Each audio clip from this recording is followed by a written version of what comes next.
écoutez, c'était une rencontre où il y avait de l'intensité entre les deux équipes. Voilà, on s'attendait à un jeu assez offensif de la part de la Hongrie, donc voilà, il fallait qu'on assume notre statut et je pense qu'on a fait une grosse performance dans ce sens-là. Ouais. Qu'est-ce qui reste à améliorer en vue du match contre la Norvège? Bah écoutez, déjà continuer sur notre lancée et puis ce qui est dur dans le sport de haut niveau, c'est de continuer et puis justement de reproduire les performances. Donc voilà, on va s'asseoir tranquillement, on va analyser le match et puis on repartira sur une préparation dès demain matin. Qu'est-ce qui a bien marché ce soir? Quelles sont vos satisfactions? Bah écoutez, les trois premières lignes ont bien fonctionné, donc ça c'est très bien. Et puis voilà, on est en configuration pour la préparation du mondial. Donc forcément, c'est notre profondeur de banc qui a bien marché ce soir. Mondial qui aura lieu en Finlande, donc c'est un vrai tournoi de préparation. Il y a des enseignements forcément à en tirer. Oui, bah bien sûr, à chaque tournoi il y a des enseignements à en tirer. Donc il nous manque un petit but sur Powerplay ce soir pour une copie parfaite, mais je dirais que encore une fois, voilà, c'est une équipe de Hongrie qui est en division 1, mais qui prétend à la médaille, donc c'est toujours bien, encore une fois, d'assumer notre statut et puis de remporter le match 3-0 comme on l'a fait ce soir. Qu'est-ce que vous avez pensé de cette équipe hongroise?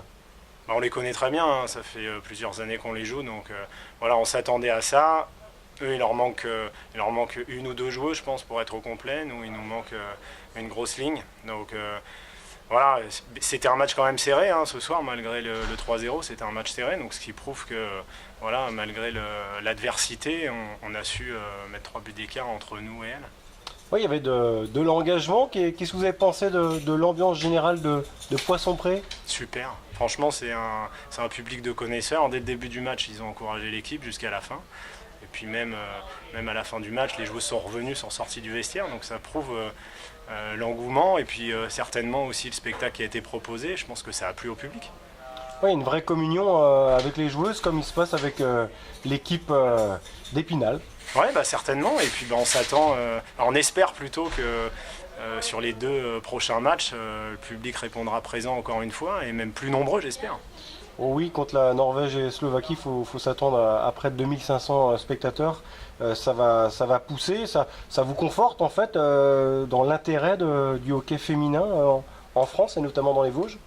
Bah, bien sûr, de toute façon, on sent qu'il y a un engouement derrière l'équipe de France. À chaque fois qu'on se déplace dans les patinoires, le public répond présent. Mais je dirais qu'ici, à Épinal, c'est encore une petite coche supplémentaire. Et puis, voilà, les joueuses, je dirais qu'elles répondent aussi présent. Et puis, vous parliez de communion. Il y a eu une réelle communion ce soir. Donc, encore une fois, j'espère que sur les deux prochains matchs, ça sera la même chose et même plus.